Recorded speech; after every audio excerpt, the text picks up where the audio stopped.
Yo! Hey, what's going on, everybody? It is our third annual mission accomplished Bare Knuckle Awards. Mike's looking like he's ready for the red carpet. I look like I'm ready to give a lecture at a fucking community college, and we are going to give away some awards to some deserving warriors today on the Mike and Mish show. We're going to talk some BKFC. What's up, Mike? Yo, what is going on, man? I am ready for this. A lot of preparation for this. It is that time again. I can't believe it is the third annual. Can you believe that? No, I can't. I can't believe it. Are we going to... Pretty wild. Pretty damn wild, man. Here we are. 3 years. Everybody is here. Dude, I wanted to go see what people were saying in the chat because there's already a lot of people watching. There's people watching on YouTube, Facebook, Instagram, Rumble, and Millions.co right now. And dude, I mean, did I just describe our outfits to a T? I looked for my fucking tuxedo looking stuff. Could not find it. Couldn't find it anywhere. No black suit. So you know what I went with? Either substitute math teacher or a community college professor. That's what I went with. And I got a little surprise for everybody. Yeah, nice. I got a little surprise for everybody at the end of the show too. Oh, good. Yeah, I can't wait. I can't wait for the surprise. What could it be? What could it be? It's a good one. But you guys, get a million guesses and you're not going to guess it. Nobody's going to guess what it is. But we have a surprise for you all at the end. We're going to go through 9 awards tonight. Mike and I, you guys know that we live and we breathe this stuff. And we went through and we combed through every single event of the year. We watched all the fights. We watched all the knockouts. There was 91 actual knockouts on the year this year. There were probably a dozen worthy fight of the year candidates. There were probably 7 or 8 event of the year candidates. It was a fantastic year to be a BKFC fan. Would you say, Mike? Yeah, I think so. At the beginning of the year, we said that this is going to be the year for BKFC. Well, I'm going to say that was correct until now. that was correct until now, and 2025 is now the year. This year was incredible. Incredible. It was absolutely insane. Speaking about events, Sturgis, Spain, we went to both of those. We went to a lot of events, but the Sturgis and Spain event were absolutely insane. They were unlike any other event. They were like 2 special events, you know? It's like going to Disney World and Universal Studios, you know, of fighting events. Hey, before we get into that, we're going to go right into the awards today because we don't want to waste nobody's time, but I do want to shout some people out. Over here in Facebook and YouTube, we got Anthony Camacho, we got Big Ben, we got the BKFC fans page, Joe Ivy, we got the Cali boys as always. You go over to Instagram, you got El Necio, David Diaz, you got Justin watching, you got Ramiro Figueroa watching, you got Shane Jordan watching, you got the Dream Killer watching, you got my mom's tuned in over on Instagram. That's unusual. She's usually Mom's here. Hi, Mom. That's unusual. We got Andy Hall. Everybody's here. Ruben Roundstone's here. Bowls, Beers, and Brawls is here. Why don't we get right into the first category of the year? Mike, what do you say? I say we shall, and it is event of the year, and here are the nominees.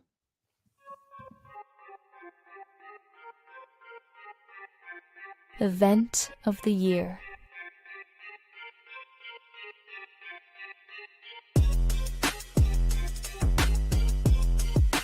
Knuckle Mania 4.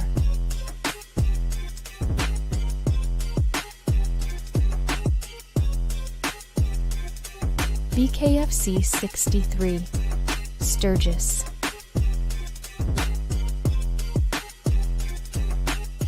BKFC on DAZN, Spain.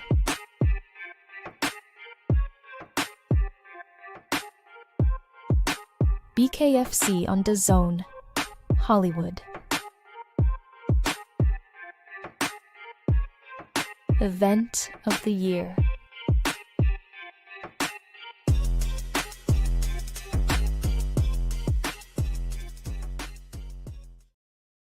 Oh boy. Oh Mike. boy. Well, Event of the year. I will read you the winner because we have lanyards for all 4 of these Oh, events okay. right here. Go ahead and run the drum roll for a second. It's not this one. It's not this one. It's not this one. It is BKFC 63 Sturgis, as voted on by the fans. It was Sturgis. Wow. Guys, we can't argue with this. It really came down to 2, like Mike said. Sturgis was fantastic. Let's just recap it real quick. Five knockouts on the event, largest audience in BKFC history to date. Motorcycles revving everywhere. You got McGregor showing up, ripping Forged Irish stouts with people, mingling with the people. It was awesome. You had a knockout to start off the night where it was absolutely terrifying, right, Mike?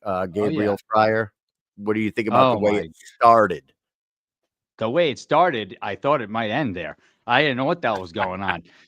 I'll tell you what, I was frightened for Gabriel Fryer at the beginning of that. But he got up, he walked out of the ring, which I did not think was going to He's a happen. And the warrior. rest They of the all night are. was history. We had Big Ben Rothwell was there. He made an appearance. We had King Kai Stewart there. He was there. We got to hang out with him the night before. Like you said, Connor was there. The after parties were great. There was, oh man, I have How about the this? most ridiculous videos of people burning out all day in that one circle. People just burn out all day. All day. You also had Zach Thomas fighting in the 1000th fight of the Yep. BKFC's history, right? You also Yes. had Roberto Armas knocking Shady Grady around. Shady's tough ass just keeps getting up. I think he got knocked down 5 or 6 times before At getting least. TKO'd. Then you also had Josh Watson scrapping it out with the always scrappy Ruben Roundstone. Shout out to him. He's in the comments. We had a good time with him Yep. at the He after was party, also the there. grunt style after party afterwards. We had a few beers with him. It was a fun time. But Josh ended up getting another knockout. He's a big, scary, fast, powerful heavyweight. Brian Atchison and Joe Creer put on a 5-round back and forth war that when you saw them at the weigh-ins, everybody knows Joe Creer is who he is, and he's a crafty veteran and a very good fighter in his own right. But you go to that weigh-in at Sturgis and you see the size of Brian Atchison, and you know that he's got the power enough to knock out a guy like Josh Watson in the past. You're like, oh no, Joe Creer's in for some trouble. No, he was not.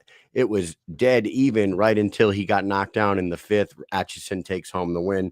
You got Josh Dyer with an absolutely insane knockout that probably could have landed on our knockout of the year nominee. Oh yeah, It was definitely. too many to comb through. That was awesome. He hits the backflip. Conor McGregor loses his mind ringside. Co-main event, the return of Sam Shoemaker. He gets to avenge his loss against Josh Burns. He wins that one. And then fight of the year candidate, Britton Hart, Taylor Starling put on a classic women's BKFC fight in the strawweight division. Britton defends her title. That card was fantastic. The fans voted. There were a lot of votes, and I think the difference between Sturgis and Spain were about 15 votes. There was a lot. There Not was like too many. no, it was like 140 something to like 120 something. You know what I mean? Like Nice. it was razor close. But we do have to give Spain a shout out though. The second place event for the year as far as the fan vote went was Marbella. Marbella was a whole week long experience. Yes. Sturgis was a 3-day experience. Sturgis was fucking insane for 3 days. Can't wait to go back this year. I would suggest if anybody's going to go to the next Marbella Spain event, go out there the full week. Go out the full do it. week. Yes. Do Stay everything. an extra day afterwards because you're not going to be able to Go a couple days early. Drink it all in. Yeah, it's a great place. So that was amazing. Congratulations to all the fighters that fought on that card. Congratulations to the BKFC for pulling that off. Because when we got out to Sturgis, we didn't really know what the hell to expect. I had no idea. And it is in the middle of nowhere, that place. It really is. But you know what? They pulled it off and it was fantastic. And this year is the 85th anniversary of the Sturgis Bike Rally, which means that there's going to be like triple the amount of people there this year than there was last year, which I Over- can't even imagine. Over Over a on million. Instagram, K Serbs jumped in and he says, "What about Timmy Mason?" We did mention Timmy Mason. Don't worry about that. That Yeah, knockout. he'll be coming up later here. Yep. It started few off the minutes. night in Sturgis with a scary knockout. Yes. The people in Sturgis, a Yeah. lot of people there had never seen a BKFC event. So they're all starting to like swarm in around the ring as the event's starting. And the Yeah. crowd was small at that point. But when Timmy Mason drops Great Gabriel Fryer, there was like a gasp. And like, it was daytime too, which was also weird, right? Yes, it was I'm used to being indoors and it being dark outside. 95 degrees outside. It was sunny. It was dusty because it was freaking, you're in the middle of nowhere and it's just dirt and motorcycles and heat. But for a bunch of people that have never seen this event, the first taste of BKFC they get was Timmy Mason flatlining Gabriel Like, for real. Fryer in a way where Fryer laid on the mat for like a long Over time. 2 And minutes. yeah, Sure. everybody was like, "Oh fuck, Yeah. he's in trouble. This is bad." It's one of few times where I was worried. Right. And actually, the other one was a Knuckle Mania too, and I think it was Cito, right? He was out forever. Cito. They took him out on Yeah. a stretcher. They took him out on a stretcher. They were like, "I don't hear." Yeah, He was white as a Fryer ghost. walked I was out. like, "Dude, I don't know what the hell happened to that guy." But he was Incredible. fine. He came back. He was fine. Fryer was fine. So with this, we'll move on to our next category. Kyle, what's the next category? The next category for the 2024 Mission Accomplished Bare Knuckle Awards is Rookie of the Year. Let's go.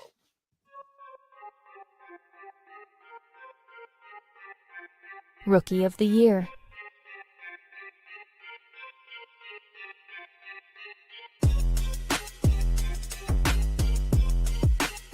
Ramiro Figueroa.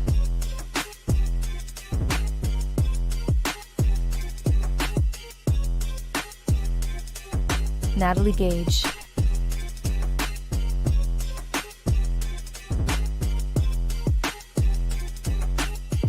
Hassan Al Ghanim.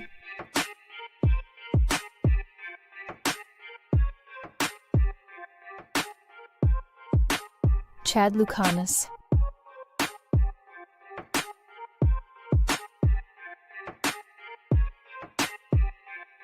Ruben War.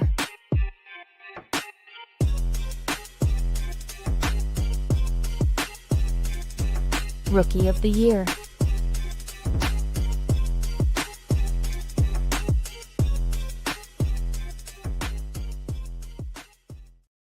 Oh boy.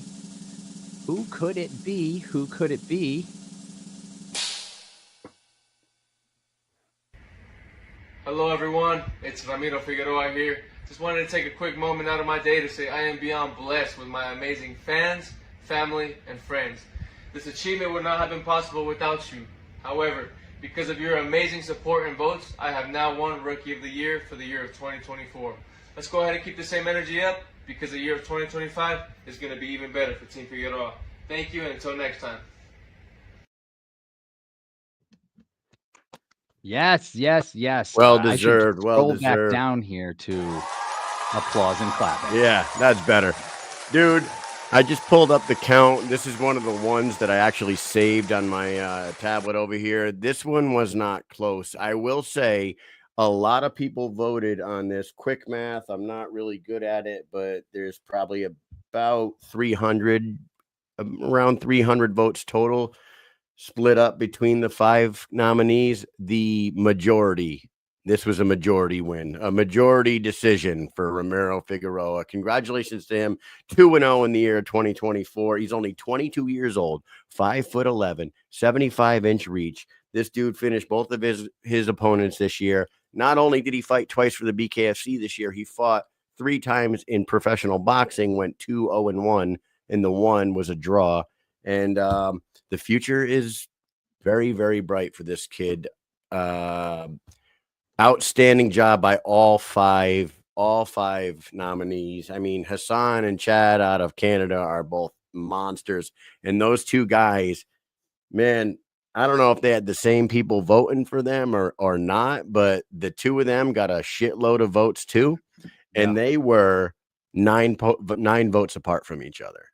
Like, Damn. I know they trained together at the same place at the Wolf House, right? And then you got Natalie Gage that got quite a few votes, and then the boy Ruben War, who fought 4 times in 9 months for BKFC. So they were all outstanding fighters for the BKFC this year.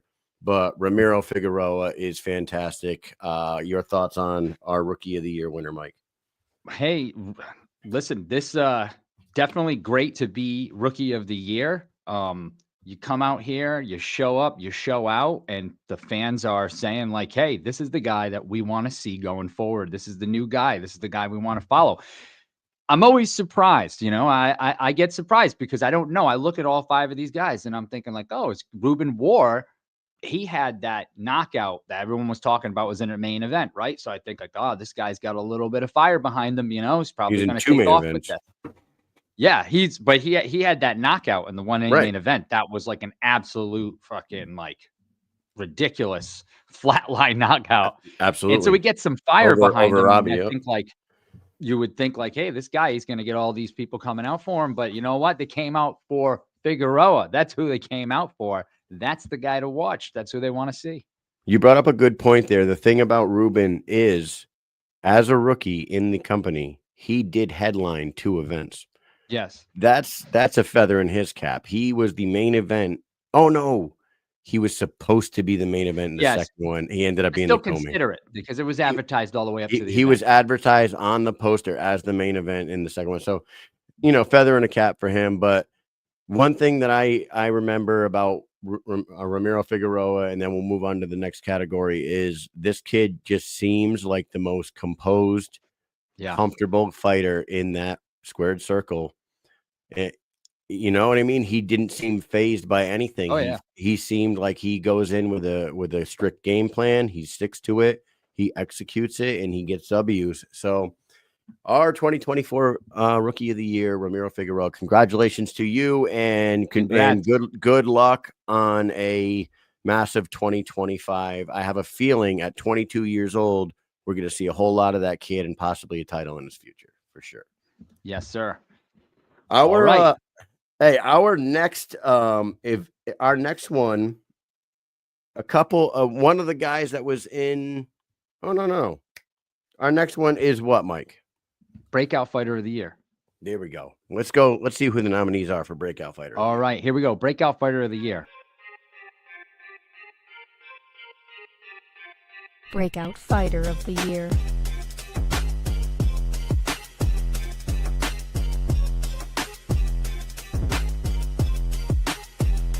Justin Ibarola.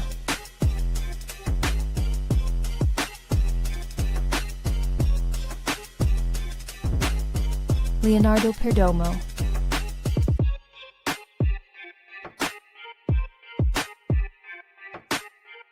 Edgard Plaza-Ola.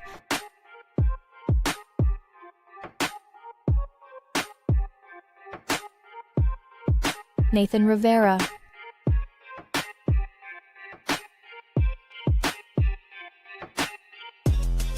Breakout Fighter of the Year.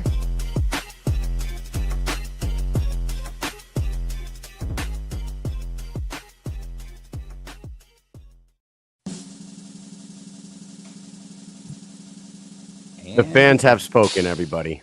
Yes. What's up, people? This is Edgar, the Dream Killer Plazaola, undefeated bare knuckle fighter. I'm extremely happy to be yours 2024 bare knuckle breakout fighter of the year. I want to thank BKFC for the opportunity, my management team, El Toro Loco MMA, for making it happen, my good friend Aldo Espinosa, El Toro Loco Churrasqueria for the unconditional support, the Freestyle Fighting Academy for running my training, my boxing coach Jorge Rubio, and thank you to all my partners that helped me in preparation for my fights. But most important, I want to give a huge thank you from the bottom of my heart to you, the fans, the supporters, everyone that vote for me. Thank you so much. It means a lot to me, and I cannot wait for 2025. 2025 is going to be even a better year. Thank you once again, everyone. And this is a huge accomplishment for me. Thank you so much.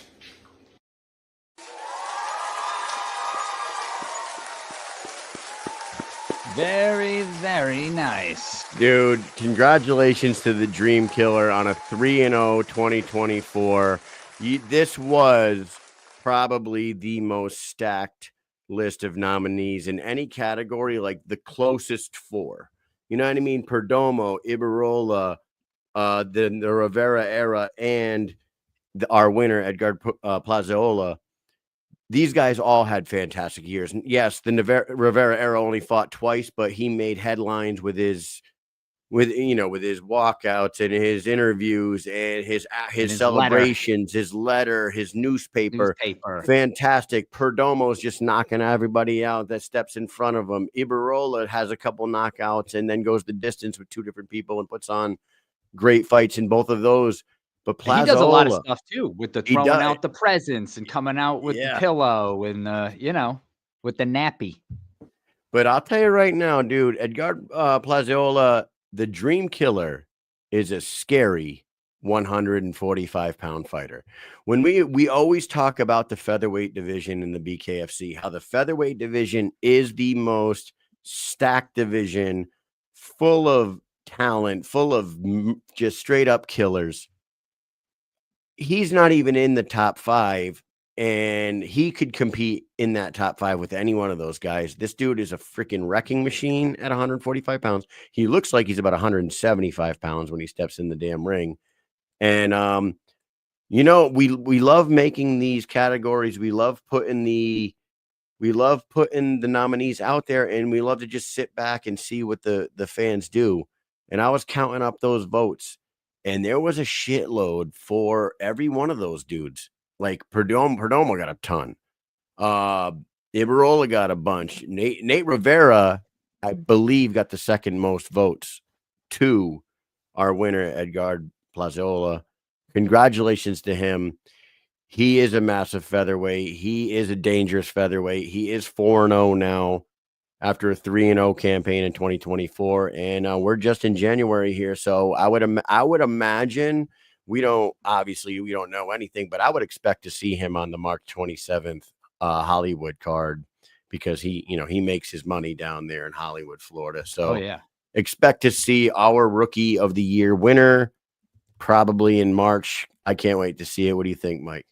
I think this dude's been kicking ass since Knucklemania 2, man. He has been kicking. He is a beast. He's like he's one of those guys that just people can't get through. He's just a forward fucking brick of momentum, and he just never stops. He just can't. Nobody can get through the guy. He seems to be like unfazed by everything. He just runs through everybody, knocks them out. He's good to go. And he's like such a humble guy. Yep. That I think that's why, when I'm guilty of it. That really seldom do I ever go, oh, Edgar Plazaola, unless I see him like, holy shit, what am I, crazy? I'm not thinking about this guy. He's that guy because he's very humble. He just comes out, fights, and then he's gone. And then we go back to Miami, and there he is again, kicking ass, and then he's gone. You know what I'm saying? Like that's him. Yeah, he just disappears. You don't hear from him. You don't see him. And then all of a sudden he comes in, beats the shit out of somebody, and then he disappears. He's done that 4 times now. Yeah. And he really beats the shit out of people too. Dude, and it goes all the way back to Knucklemania 2, like you said. And one thing I remember about Plazaola is when he was fighting Chevy Bridges in his debut, Chevy was giving him a fight. And at the time, Chevy was... He was on the up and up. Chevy was on his way up, and everybody was, riding. They were liking Chevy. He goes in there, and he's going back and forth with Chevy Bridges, and Chevy's landing shots on him. But then he gets Chevy up against the ropes, and he hits him with 2 shots in a row. Yeah. I just remember me and you standing like 15 feet from the ring. I remember exactly. Like looking up at it, dude. They just sounded so fucking hard. They cracked so hard, and it was 2 of them. He was like pop, and then he was like boom, and then Chevy just dropped like a ton of bricks. Oh yeah. Yeah, that was all the way back in Knucklemania 2. We didn't see him Yeah. for a while, and then 2024 comes around, and he stays busy. 3 fights in the year. Fantastic job. Congratulations to you. Yeah, and we have 6 more categories to go. So why don't we move on to the next one there, Mikey? Yeah. So here we go. The next category is a favorite. One of my favorites. One of Kyle's favorites. I know it's one of your favorites. Joe Ivy, probably one of her favorites too, right, Joe? Hey, it's Ring Card Girl of the Year. Let's go. Let's go. Ring Girl of the Year.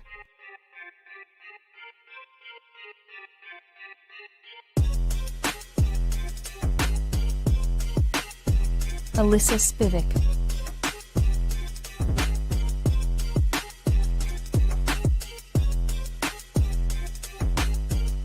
Chelsea Brea.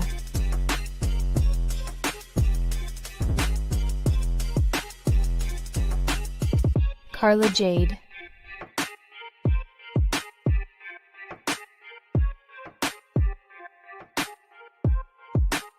Caitlin Bertrand.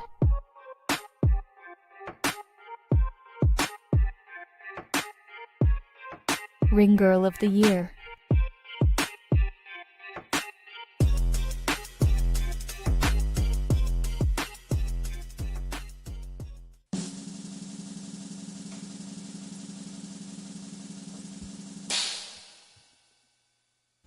Hi guys, it's Caitlin here. I am truly so honored to be named Ring Girl of the Year for the 2nd year in a row, and a huge shout out and thank you to Mission Accomplished for hosting another incredible year of the BKFC Awards. But honestly, this achievement wouldn't have been possible without my amazing loving fans. I'm truly so grateful for each and every one of them. They seriously are always there showing up for me and just supporting me throughout my journey with BKFC. So again, I am truly so grateful for them. And I am so excited to see what 2025 has in store for BKFC. And thank you guys again for making this moment so special for me. And I will see you at the first event of 2025. Bye.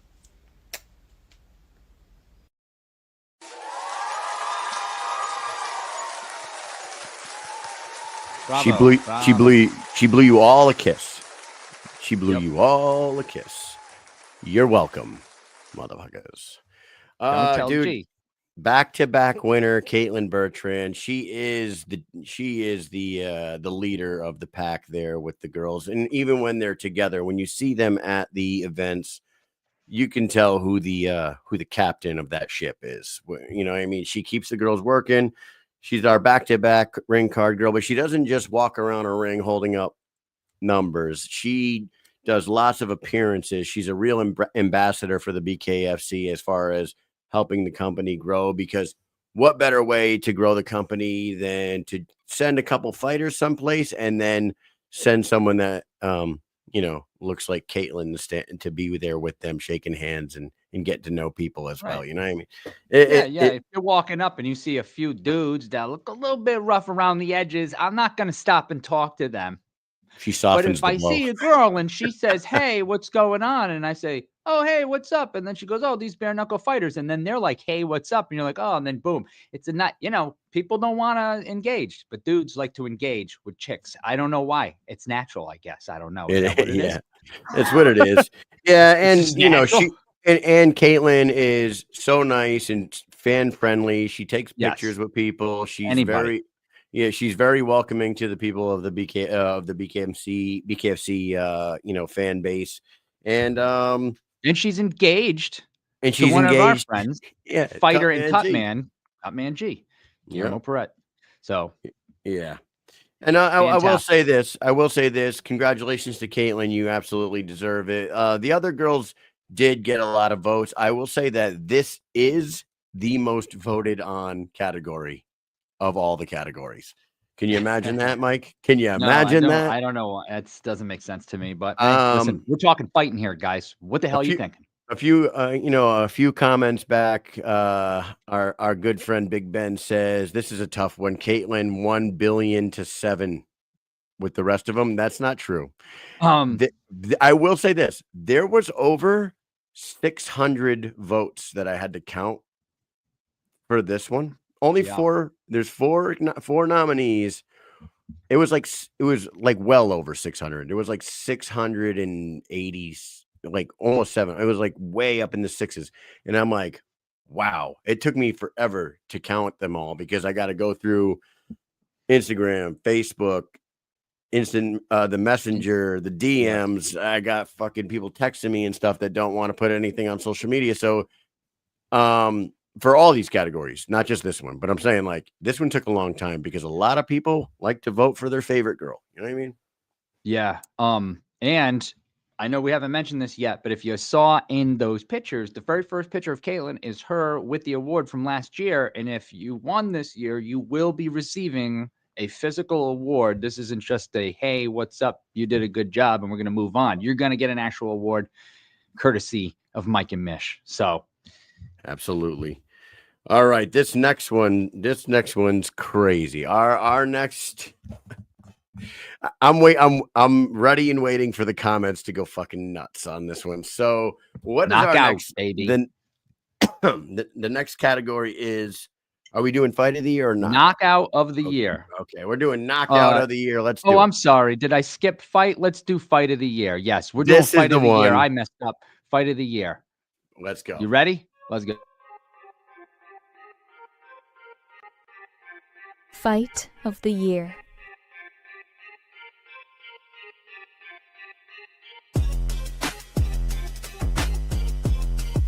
Shane Jordan versus David Diaz.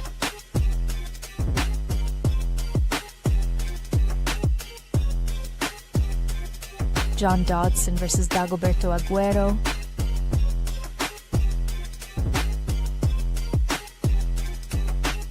Britton Hart versus Taylor Starling.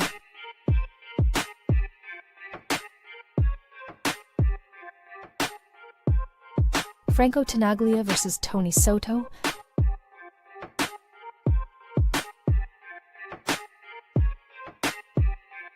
Bobby Taylor versus Ryan Roberts.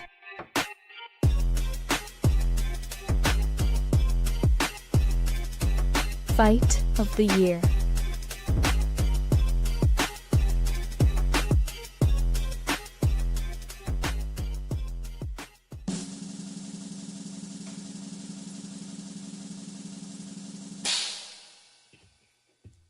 Yo, Sugar Shane here.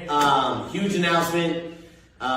Big shout out to Mike and Mish and BKFC for nominating me for Fight of the Year. I can't believe this is happening. This is a dream come true. If you asked me 2 years ago if I would have fought in BKFC, probably would have said hell no. And here we are doing the first Fight of the Year at the biggest event of the year, Knuckle 4. Got Fight of the Night. And then now to get Fight of the Year. This is truly a dream come true. So a lot to be thankful for, and a lot of people to thank. So I definitely want to start off with my boy AJ Perez and Wally for training me. And Fortune Boxing Gym would not have been able to do it without you guys. Big shout out to my boy Bryce Hall for making this dream come true. My boy Zach, being my ride or die out there in LA, helping me throughout the entire thing. And then all my friends and family for all the continued support from you guys. We're not been able to do this without you. Big shout out to everybody. Thank you for the support. Much more to come. Thank you. Perro, 2 years in a row, perrillos. Yo, thank you to everyone. Thank you, Mike and Mish, for giving me the honor of getting this award. Thank you to everyone that voted. We got a real community. We don't got bots. Big shout out to Forge Fitness for allowing me to do my full camp there. Big shout out to Coach Mark, AGMB Sports, Gabe Green, Joey Bertrand, my little brother, everyone who helped me out and supported me, all the sponsors. You guys know who you are. It's just so many of you. All of South Central LA, todos los de Los Ángeles. Muchas gracias, carnales, por este honor. 2 años seguidas, 2 peleas del año. No mention. Well, thank you guys. It's an honor. I love you guys a lot. Without my community, without my fans, I am nothing. You guys made me. I love you guys. Thank you so much. We ain't going nowhere. We're going back to Mexico to start camp because we coming hard this year, perros. Let's go, homie. Oh,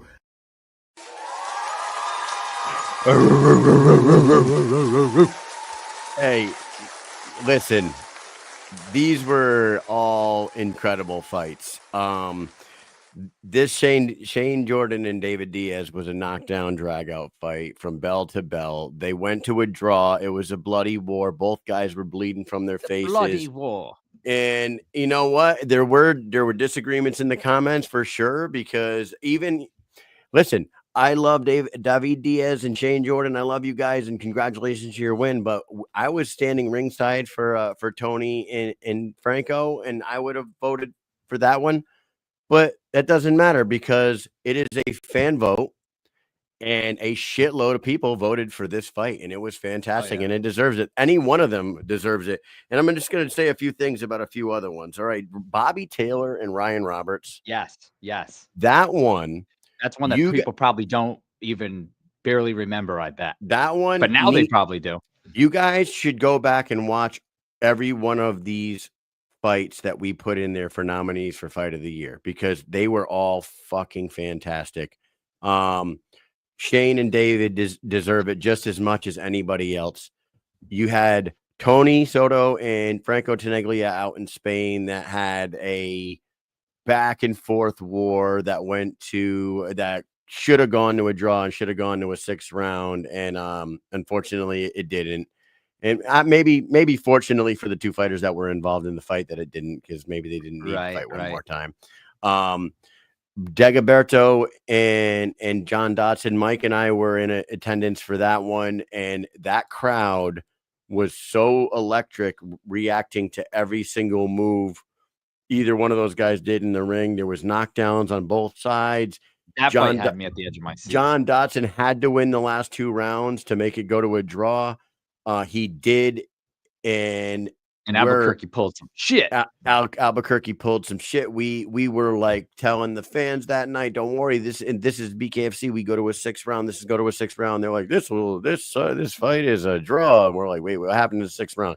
So that one was great, and Taylor and Britton really put on a show for the Sturgis crowd. So every one of these, like, go back, watch them all. You'll enjoy them all. These fights are what BKFC is all about. Knockdown, drag out, back and forth, bloody wars in every single one of them. Every time David Diaz steps into the ring, it's a fucking show. Yeah. Shane Jordan was a trainer but he's a boxer, but he was known because he was training Bryce and he was training influencers. But that kid showed up that night, and he toed the line, and he threw down with a dude that knows how to throw down with the best of them. Those two put on a fucking show for Los Angeles in front of 7,500 people in a packed arena with VIPs and billionaires all around the ring. Yeah.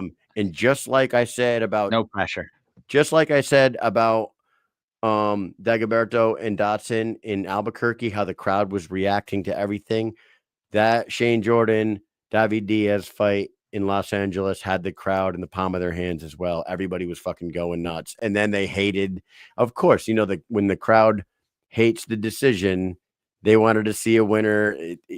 All that means is they have to run it back. You know what I mean? They got to run it back. Yes, they should, and they shall. They should and they shall. They should run that back, man. It'll probably be run back in Cali at some point. I would like to point out the fact that I did get the AI to say David Diaz. David. I don't know if anybody realized that, but I did do that. I did. I keep messing up. I keep messing up and whiting it up. I'm sorry. I did it. You did that. So, yep. But when we were watching that fight, right away we knew this fight's great. It's probably going to be fight of the night, and it was fantastic. David Diaz, every single fight is a great fight with him. Like you were saying, every single fight is a knockdown, drag out fight. It doesn't matter. He's always going like bloody all out wars. Whether win, lose, or draw, he is in a fight where people are like, holy shit, wait, what happened? You can't remember if he lost because the fight was so damn good. You don't know what happened. You just know it was a great fight. I never remember. I just know if I see David Diaz, good fights. That's all I need to know. Doesn't matter what the fuck. Do you know happens. something too, Mike? This is the first time in the history of our show, and we've only done 3 award shows so far. But not only did we have a back-to-back winner in the last category, we had a back-to-back winner in this category, 2 categories in a row. Caitlin Bertrand and David Diaz both won Yes, the same category last year. David Diaz was the Fight of the Year winner last year. with Travis the Animal Thompson, right? Mhm. Yes. And then Caitlin was the back-to-back ring card girl. So congratulations, Yeah. David, on the back-to-back win. Congratulations, Shane. We will have some hardware for you guys soon. And be proud of your performance because it was fantastic and your fans showed out for you. One last thing for everybody, because I'm saying this because I do truly believe this. The Bobby Taylor Ryan Roberts fight was so good. People need to go back and watch it. If you didn't see it, go and look it up and watch it. If you saw it and you don't remember it, or if you do remember, just go back and watch because it is really good. And I know those 2 guys. Bobby Taylor's been around for a little bit, but he's ODB. You know what I'm saying? He's the OG. He's another one of those guys that kind of lays low. He's not really out there. Not a name I don't think a real lot of people know unless you're a diehard fan, right? That fight was fantastic. Go and watch that fight because I feel like it kind of get left in the dust there. You know what I'm saying? No offense, but those guys didn't get many votes, and I think that's why, because they're both very quiet guys. You don't really see them a lot. You know what? You know what else? When you look at our nominees for this event, for this category, I don't know about the Ryan Roberts and the Bobby Taylor. I don't know if we need to see that one again. It was fantastic. Are you saying rematch wise? Every other one of them needs to be run back. Oh, I think so. I think Soto versus Tenaglia needs to be run Soto back and tonight. Tenaglia is the number 1 on the list of must-be-made rematches in BKFC. They do not need anybody else to fight Franco Tenaglia before Tony Soto fights him again. It should have went to a 6th round. There was no knockdown. It was the knockdown. I believe he stepped on his foot and fell. It was crazy. The Dagoberto John Dodson fight, I don't know if that'll ever happen again, but that should get ran back again as well. The Britton Hart Taylor Starling fight, there's really not all that much. There's not that many fighters in that division, and they put on such a beautiful war. Display, It was such a great fight, back and forth, cracking each other. I would love to see that one more time. And then our winner, Shane Jordan and David Diaz, went to a draw as well. I would love to see that one run back. So 4 out of 5 was fantastic. Those 4 deserve to be run back one more time for the fans and for those fighters that were involved. And Soto and Tenaglia for sure. But congratulations to you guys for the big win. We got a couple more awards to give out here, and we're gonna get to the next one right now. Mike, I believe it is Knockout of the Year, right? Yes, sir, it is. Here we go with the nominees for Knockout of the Year. Let's go. Knockout of the Year.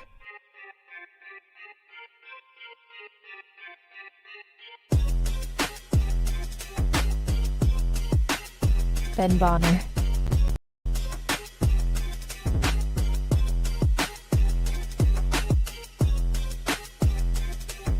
Hassan Al Ghanim.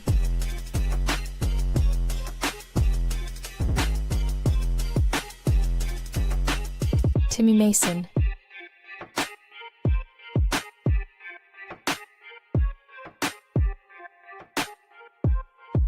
Ruben War.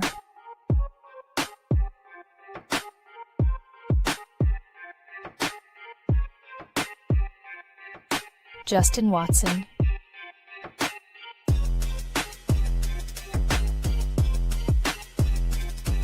Knockout of the Year.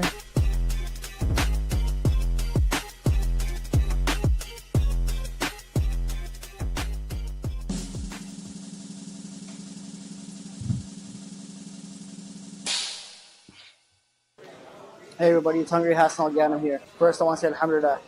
I want to thank God for everything. If it wasn't for God, we wouldn't be here right now. I want to thank the Mike and Mish Show and everybody behind the scenes for nominating me for this award. There's a lot of great knockouts this year, so being voted Knockout of the Year is a really nice honor. So I want to thank all the fans that voted. I remember when I first started boxing, my coach Parvez, he told me, if you believe in yourself the way I believe in you, you're going to be great. And it's safe to say that I believe in myself. So I want to take this time to thank my coaches, Parvez, Ryan, and G, for all the countless hours they helped me in the gym. I want to thank David Feldman, Conor McGregor, Chris Lytle, Nisha, and all the guys from the BKFC team for giving me the opportunity to fight for BKFC. I want to thank my sponsors this year, especially my main sponsor, Paragon Law.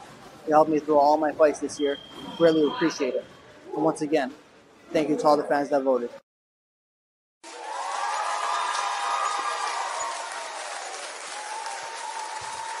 This dude is a beast. He is another absolute freaking beast. How about a Plazaola versus Hassan fight? Like that one just popped into my head. How about that one? But There we dude, go. Hungry Hassan Ghanim, dude, burst onto the scene at that Prospects event in Edmonton, and the shots he was cracking on that dude was insane.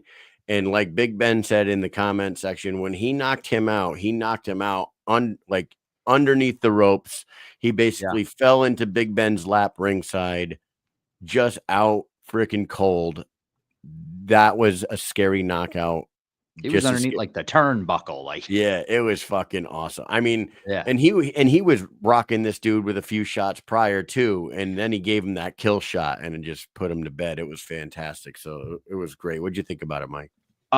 It was awesome. It was crazy how the dude, when he fell, he hit his head on like the turnbuckle kind of, and then it went boom and just got right underneath there. Like he fell at just the right angle where his head could actually fold up like this and then be underneath. So when he opened his eyes, there's something like right above. It's like, how the hell did I get here? He probably didn't know where the hell he was. Like, what the fuck is this above me? But those guys had a little bit of some beef going into that in each other's face. Yeah. Like that's what made it even crazier, because it was like that dude that he fought, right? He was supposed to fight one of his teammates at one point, right? Yes. And he pulled out and he ended up getting matched up with Hassan, and Hassan took offense to the fact that he pulled out against one of his buddies. So he punished him for it. I believe that was the story there, dude. Steibel. Yeah, Steibel. Dylan Steibel. But dude, like I said earlier tonight in the show, 91 true knockouts in the calendar year of 2024. Tons of TKOs, but 91 actual knockouts, dude.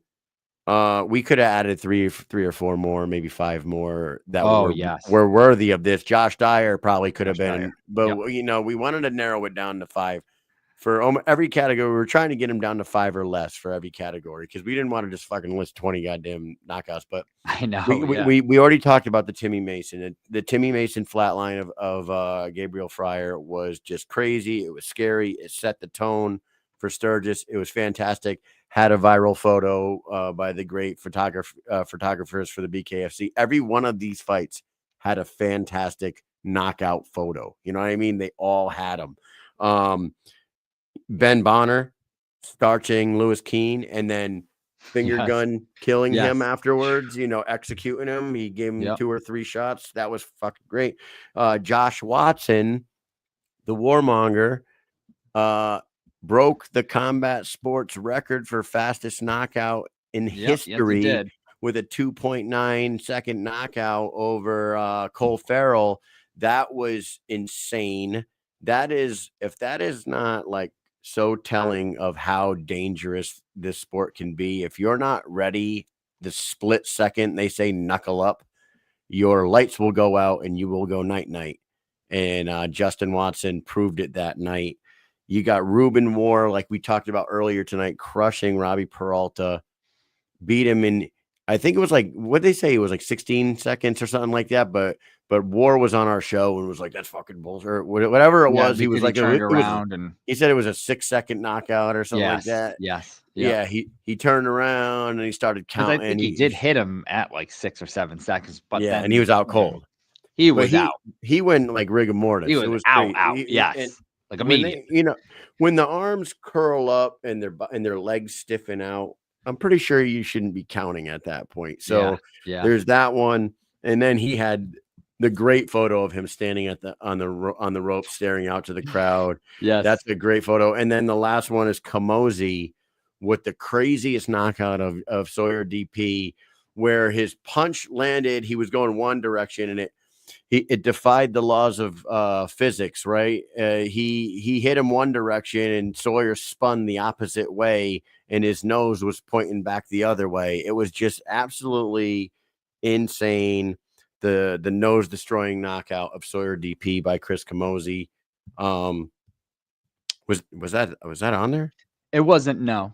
Oh, that was That's an one that I honorable wanted to mention. add. That was an honorable mention. There's Yeah. that one. There's the Josh Dyer one where the same way Dyer fucking racked the dude. Yeah. He hit his head on the ropes, out cold underneath the ropes. Fantastic, dude. Just like there was so many, right? We were talking about Keith Richardson and Larimore. That was one of the finals there. Yeah. Chris Kamosi, Josh Dyer, and what would you just say?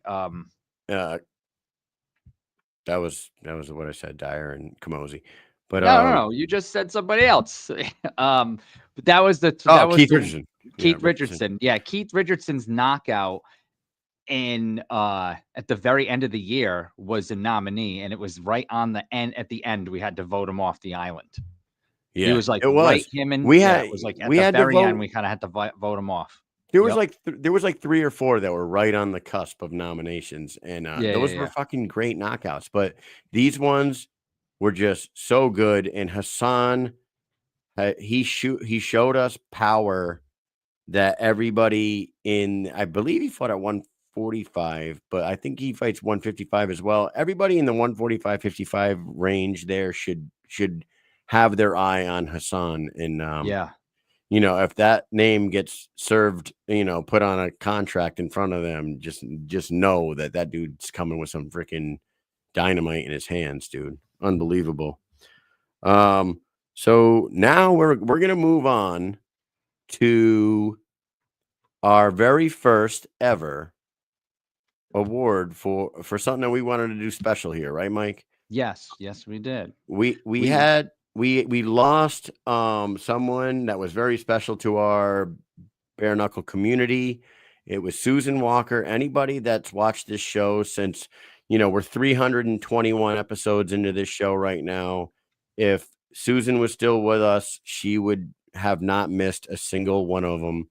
She never missed a single show all the way up until the end there. On April 6, 2024, we lost a good friend and a great supporter of BKFC, a great supporter of Mission Accomplished and the Mike and Mish show.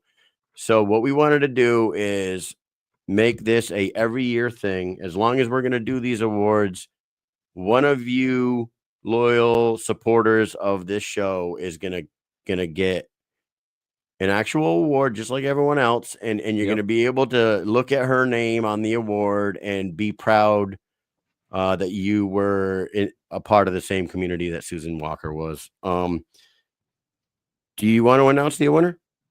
Yeah, sure. Let's do a drum roll, right? Let's do this. Ready? Drum roll. The first winner ever the Susan Walker Fantasy Award is Joe Ivy. Joe Ivy. Round of applause, Mike.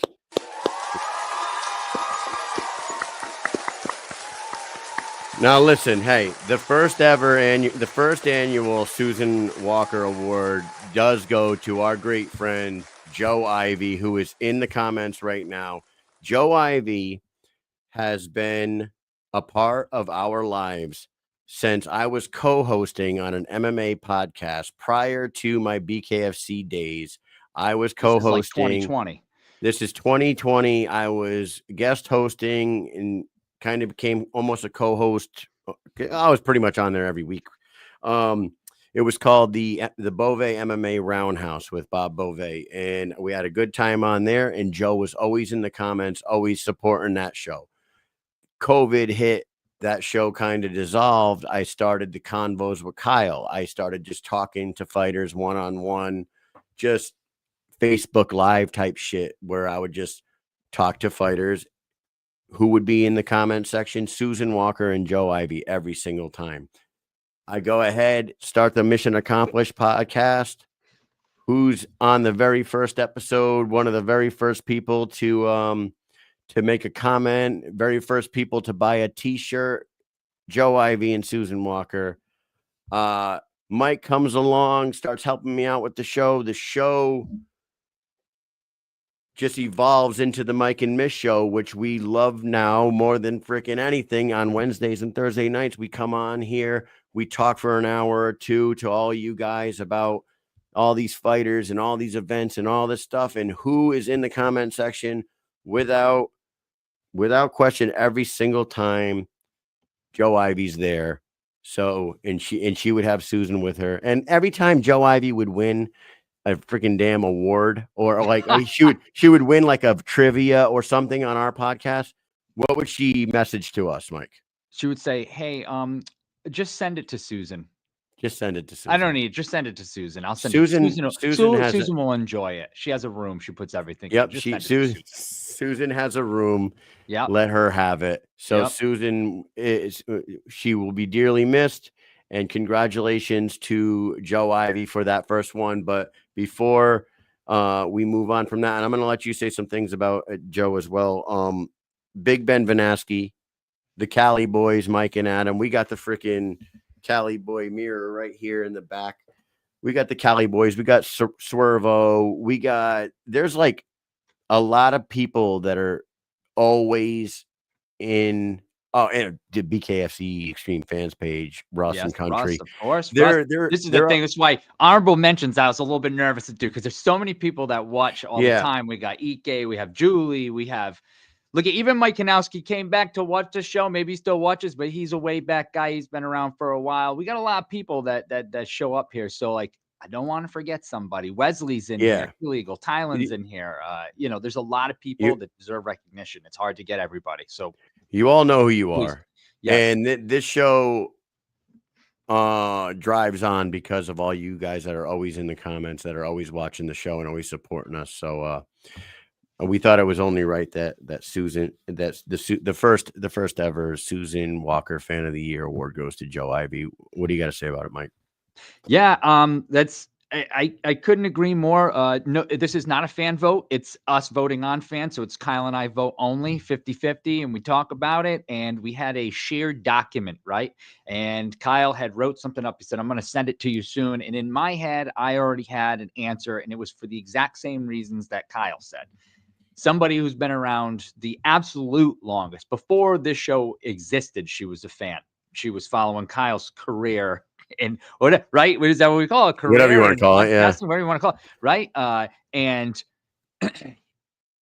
she then just naturally moved right in and became a fan of this show. And outside of this show, I've had many conversations with her and Susan. And even if we chat, we're still using the group chat that Susan's in. Hopefully she's still, being able to peek in there and laugh at everything that we talk about. So like, yeah, so Kyle sent that over, and I was like, well, I'm just going to vote for Joe Ivy. And then when I went down, Kyle had already said, I'm going to vote for Joe Ivy. This is who it's going to be. I don't care. This is how it has to be. And this is why. And he wrote the reason. And I wrote right in there like, oh, okay. Well, then it is what it is, because that's exactly who I was going to pick too. So there was no debate. There's no debate whatsoever. It was a clean sweep. And I also know that I'm gonna let this out. It's a private conversation, but Big Ben also voted for Joe Ivy. So even though his vote didn't count, but today he did vote for her. Darren Timmerman says Big Ben got -1% of the vote. Right. He actually took it away. So it was 100% for Joe Ivy. And then Ben said that he wanted her to win, and it went down to 99. Sorry. Fantastic. So that is that. Congratulations, Joe. I can't wait till next year to see which one of you Stu Nods who roll with us every week and every event gets the next one. Congratulations. And our heart goes out to Susan every time we get on the microphone here. So thank you guys. And let's move on to our final two categories of the year. Mike, we got two left. What do we got? All right, so up next, and next means now, Female Fighter of the Year. Let's go.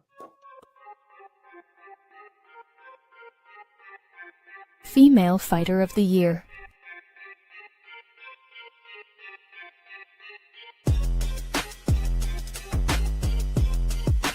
Christine Faria.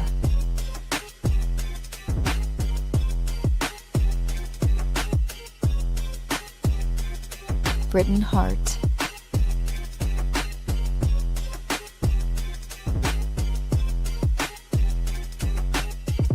Taylor Starling.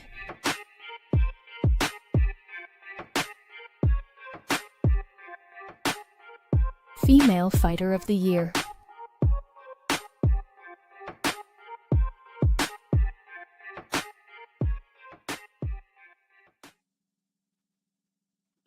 Oh, here we go. Have the volume down. And your winner is... Hey everyone, this is Britton Hart. Just wanted to take the moment to say thank you for voting me the Female Fighter of the Year. This honor means the world to me, and I couldn't have achieved this accomplishment without your unwavering support, encouragement, and belief in me. Every match, every challenge, and every victory has been because of you, the people who push me and inspire me to keep going forward. Thank you from the top of my heart. Also want to say thank you to Mike and Mish for facilitating this and showing us so much love as fans and fighters.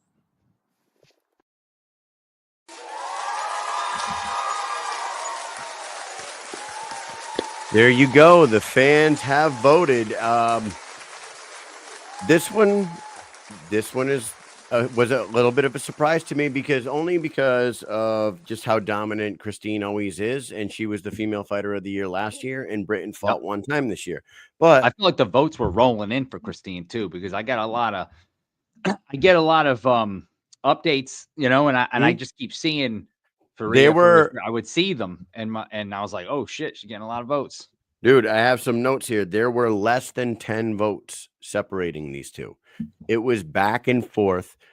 Taylor did get some votes too. But this, like we do every year, and we haven't wavered from that yet. This is a fan vote show. You want to vote for your favorite.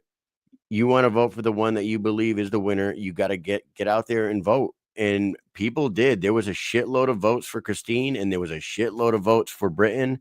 And when it came down to it, less than 10 votes separated them. Britton came away with the Female Fighter of the Year award this year for 2024, the Mission Accomplished Bare Knuckle Award for Female Fighter of the Year.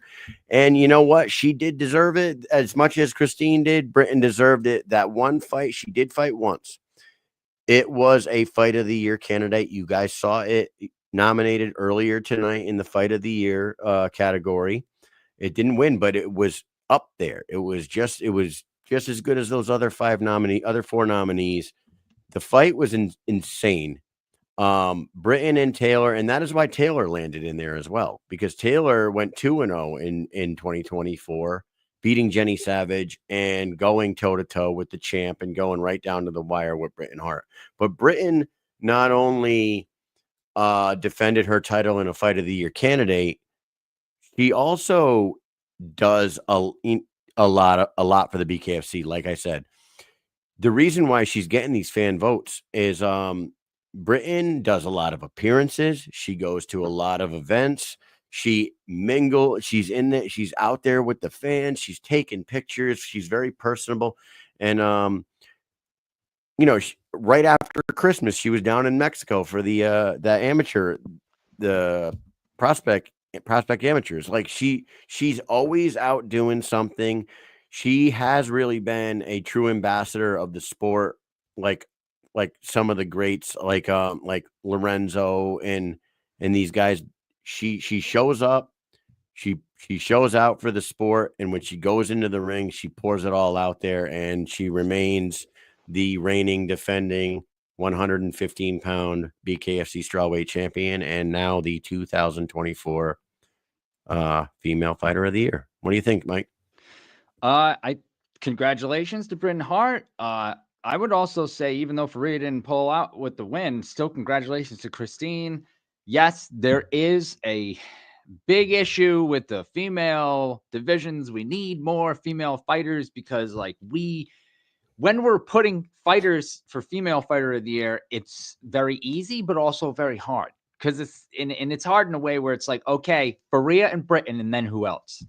That's There's no question. challenge. And like that is the challenge every year. Them two, and then who else? Can we put someone there? So Taylor Starlin, there was Crystal Van Vake because she had fought a few times. She won. She go 2-1 this year. Yep.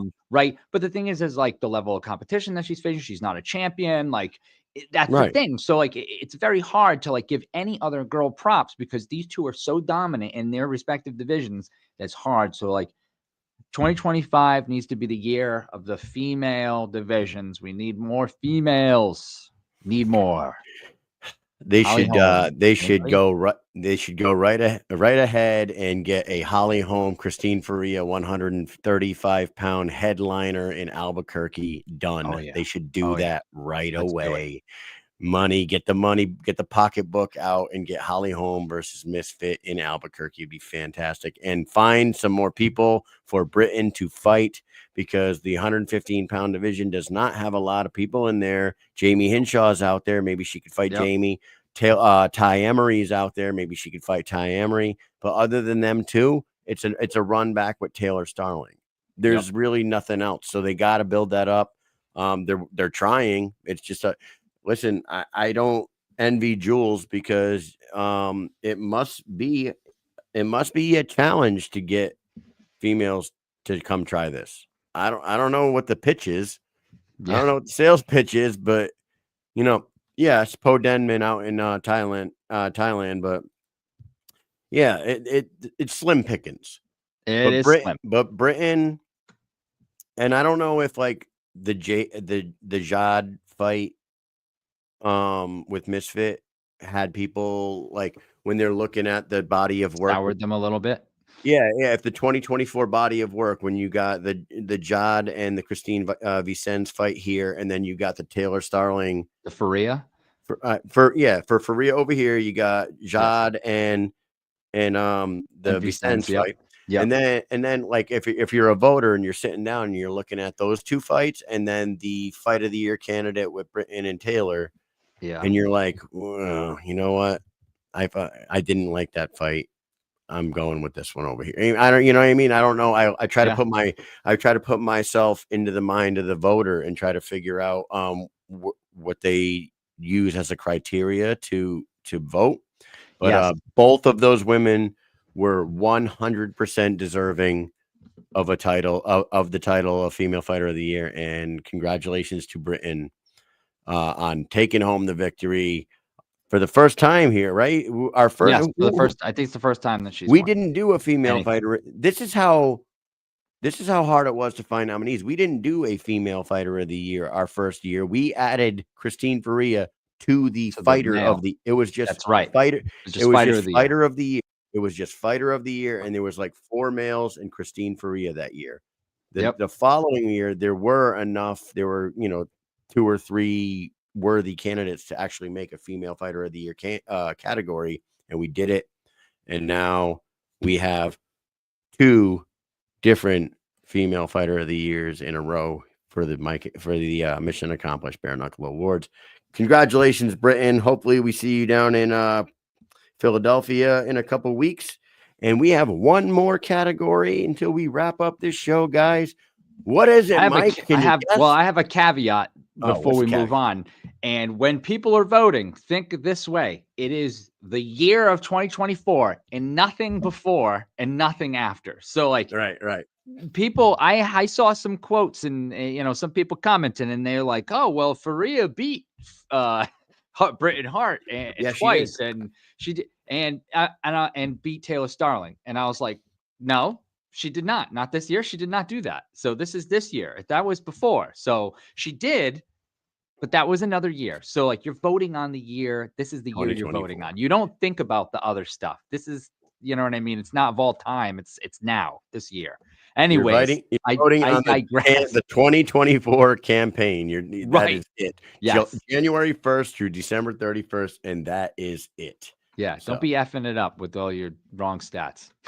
All right, we have one more category to go. If you guys are paying attention to all the awards that we've handed out already, you already know what it is. We just saw the Female Fighter of the Year. Let's find out who is the 2024 Mission Accomplished Bare Knuckle Awards winner for Male Fighter of the Year.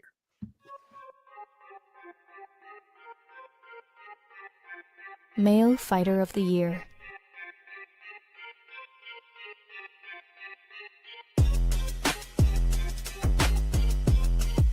Alberto Blas.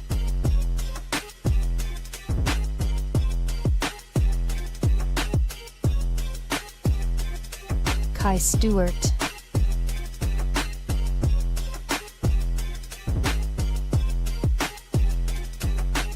Mike Richman.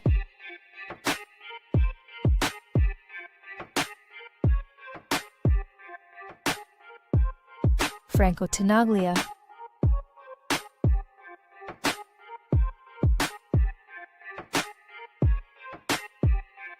Austin Trout.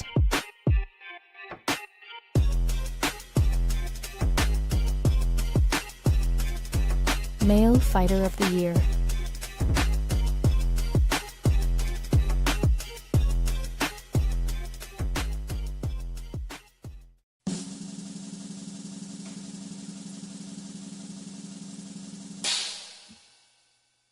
Before we begin, let it be known, greatness doesn't ask for permission, it commands it.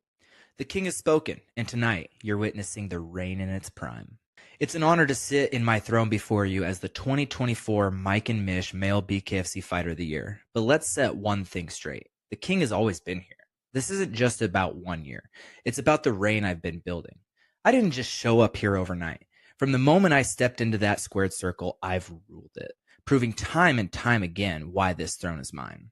Beating the Crybaby HD late in 2023 was just the beginning. That victory led me to dismantling the Miami Muppet, where people finally started to understand that I am him. Then came UFC legend Jimmy Rivera, by far my toughest opponent. A true test of skill, grit, and heart, but in the end, I proved that even the best can't shake the throne.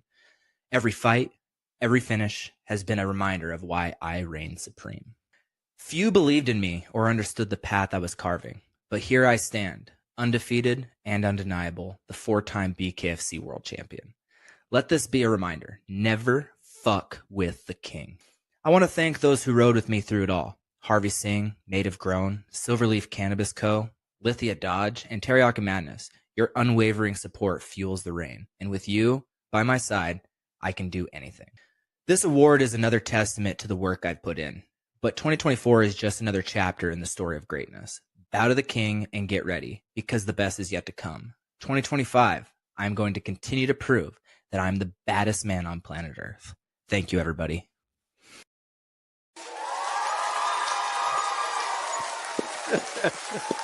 And the acceptance speech of the year also goes to King Kai Stewart. Dude, he's so fun. I mean, love him or hate him, you got to give him his flowers, man. And that fucking kid is on point a lot. He's got his shit together. Jason in the comments called him. He's always ready to rub it in. I'll tell you that. He really is. Even in an acceptance speech, he made sure that he was going to piss some people off with that thing. And it was fantastic. But you got to give it to him, man.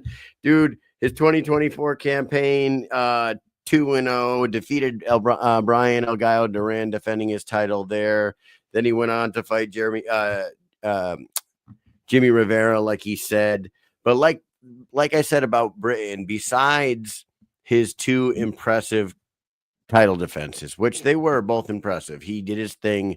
And to beat a guy like Jimmy Rivera is no easy task. He did it.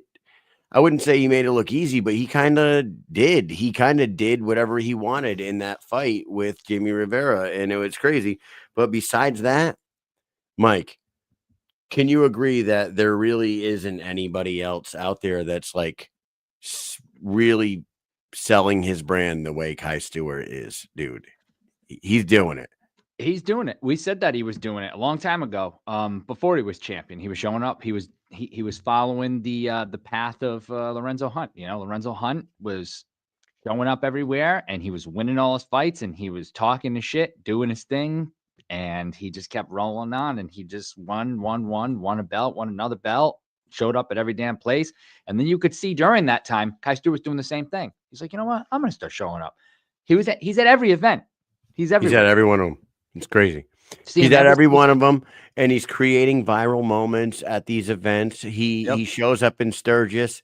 He makes sure to get Connor's attention when he comes out to the ring. What does Connor do? They freaking slam a forged Irish stout right there next to the ring. Yes. He's got the sleeveless cut off freaking Harley Davidson shirt on with the sunglasses at night, slamming fucking beers with Connor.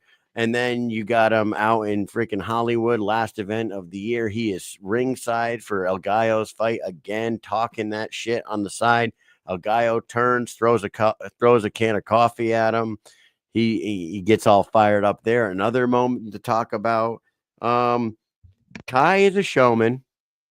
He knows what he's doing, but he's not only talking the talk and playing up the heel role. He's winning these fights. And now he is 7-0 after a 2-0 2024. The sky is the limit. He is not short of people that want to fuck him up. That is for sure. Oh, yeah. Everybody's wanted to fight him for a long time. Dude, you got El Gallo, you got Brandon Superman Allen. HD wants a piece of him again. You got a guy who won Breakout Fighter of the Year who's in that division. Plaziola's there now. That could be in his future. Hassan could be in his future. There is an abundance of 145-pound fighters that are worthy of a scrap with King Kai Stewart. 2025 should be a absolute freaking amazing year, and I can't wait to see what it is. I want to shout out the rest of our nominees, dude. Franco Tenaglia absolutely deserved to be in there for the nominees. 2-0, won the lightweight European title, and then goes and headlines the first event in Spain in a bullfighting arena in an absolute classic war with Tony Soto. Got that win, became the world lightweight champion. So Franco Tenaglia picked himself up 2 belts. Alberto Blas went 3-0. He won one, won a belt, defended that belt all this year. Incredible and made year. Every single one look easy. Yes, incredible year for him. Austin Trout, 2-0, wins the freaking title against the pound for pound king for a very long time in this sport. In just his second fight in the BKFC, Austin Trout fights Luis Palomino and clean sweeps him, basically. Knocks out the pound for pound #1 fighter. Yep, took it, I believe knocks out cold. I mean, knocks him off the list. Just knocks him off the list. Like, I think he won all 5 rounds. It was a complete wash for him. He wins that, but then he goes out to Spain on that Marbella card.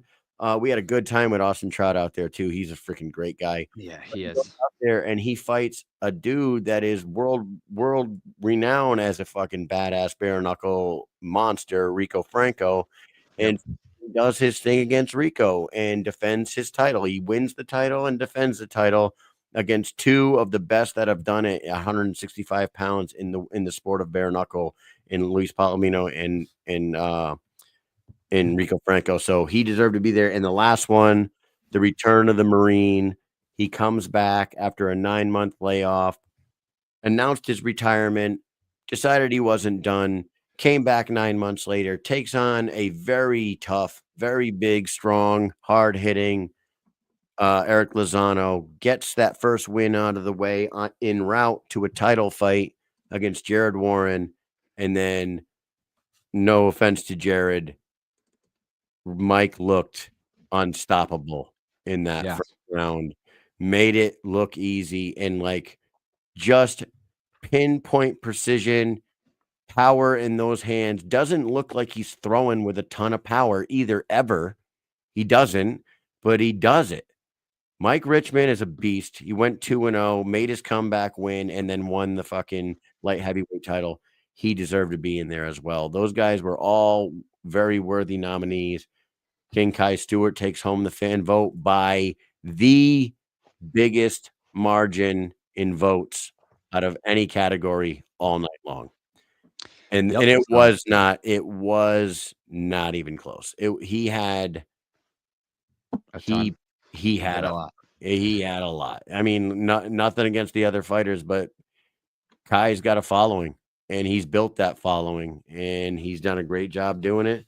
And we Yeah, preach man. it all. We preach it all the time on this show. You got to get out there and you got to make a name for yourself, and you can't do it waiting for them to call you and offer you fights. Do what Kai Stewart does. Do what Lorenzo Hunt does. Do what Britton Hart does. They show up at all these events and they market themselves better than anybody. And Kai's been doing it. Love him or hate him, you know who he is. And now he's the 2024 Mission Accomplished Bare Knuckle Male Fighter of the Year. Yes, he is. Yes, he is. Congratulations to Kai. Congratulations to everybody else that took home awards. Those awards will be sent to you soon enough. And yeah, man, it's been fun. This is the 3rd annual Mission Accomplished Bare Knuckle Awards. There'll be another one next year. It's going to happen. The year is just about to begin. We've got some fights coming up this weekend. We've got more fights the weekend after and the weekend after that. But before we go tonight, let's do a real quick. Kyle has something to show y'all. Okay, Like y'all, so I use the word y'all. Yeah, that's very inclusive. It's very inclusive. Very I inclusive learned of the South. Yeah, I learned y'all when I went to the EOA course. So y'all is better than you guys. Good job, Mike. Okay, so as you could see, in past years, we have both wore tuxes on this, bow ties, black jackets, looking like red carpet hosts. This year, I showed up looking like a community college professor about to give a lecture on freaking bare knuckle awards. Well, I went around. I tried to find the dapper suit. I tried, couldn't find it, couldn't find shit. But I did find this jacket. I found this tie, and I found this shirt. And what's amazing about this shirt is that the sleeves did not fit my arms. So, without further ado, you know that every time we have an award show, we stand up and we show you our shorts. But this year, guys, showing you the shirt. Get ready. Get ready for that this. That is one embarrassing shirt. Yeah, my friend. This is. You look like you look like a WWE. I look like a Dudley character. boy. Yes, I was gonna say I look like a fucking reject Dudley boy. It's like, I found this shirt. I said, you know what? This shirt would work fine underneath this jacket if the sleeves would work. You know what works? Scissors, motherfucker. And I'm not gonna come out here looking like I thought you bought schmuck. it like that. No, I'm not gonna look like I kind of look like hold up, watch this, dude. Hold on. This is the fucking Kai Stewart look from Sturgis, right? That's look Kai at Stewart. this. Look at this. I have a picture of Kai Stewart from Sturgis somewhere around here that he's wearing that. Just slamming beers and shit, man. Yeah, that's what I'm talking about. So, hey, he's getting his backwoods look on. I wasn't gonna come on here tonight with Mike looking like that without pulling something off. And my God, I pulled out white trash, beautiful. Yeah. Like never before, guys. I love it. Thank you guys all for tuning in tonight. Thank you for a great 2024 year. Congratulations to all our award winners tonight. You all will be getting our awards in the mail sometime in the next couple weeks, probably a month from now, because they're being made. They're being made, guys. So with that said, sponsors, baby. Our sponsors are, as always, get over to LIV Dynamic on Instagram and check out Dynamic Life for weight loss, sexual health, and anti-aging. There's a link in the bio. All you got to do is click that link. 20 seconds later, you could become a patient with Dynamic Life, and then head over to @Rasha Elite on Instagram. There's also a link in their bio there that brings you to their website, www.therasha.com, and get the championship mindset. You got to get into that dome. You got to unlock parts of your brain that you never knew existed before, and you got to start winning and becoming a champion like those Christine Faria, Austin Trout, Elvin Brito, Mike Hunold, Kyle Mish, Big Ben Vanaski, and so many others. Mike. Yes. Yes. Now I look like a prisoner. You know what I mean? Now I look like somebody off the movie Lockup with Stallone. You ever see that movie? Lockup. Yeah, I think I did. Yeah, he's got a breakout. Is it the one with the ship or no? Am I thinking about something different? No, he goes to prison and he has to freaking figure out how to get out because they're going to kill his wife on the outside. Anyways, guys, thank you so much for tuning in tonight. Make sure you keep on rolling on with us, and we will see you next time. Mike, you got anything else for the people? I'm Mike. That's Erwin R. Scheister. And this was the 2024 Mission Accomplished Awards. Peace. See you.